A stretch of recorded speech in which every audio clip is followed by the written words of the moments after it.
So what exactly is the biggest difference between what we heard before the weekend and what we hear now?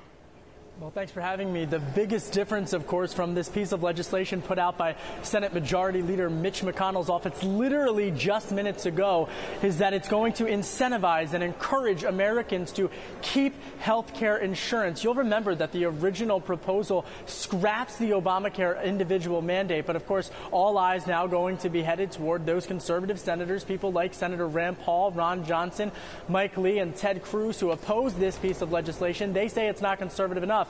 But then you've got the moderates, Senator Lisa Murkowski, Susan Collins, and Dean Heller, the latter, of course, who is up for a tough re-election fight in Nevada in a purple state. So clearly the Majority Leader's office looking to make some tweaks ahead of the Congressional Budget Office, nonpartisan CBO. Scoring is going to expect it still to come out later this afternoon. He's still pushing for a vote later this week, but it is very unclear whether or not he has the votes to do so. Kevin, let me return to those four conservative senators. When they announced their maybe not opposition, but trepidation about this piece of legislation, they said they intended to work together to make some changes to the legislation. How effectively are they doing that?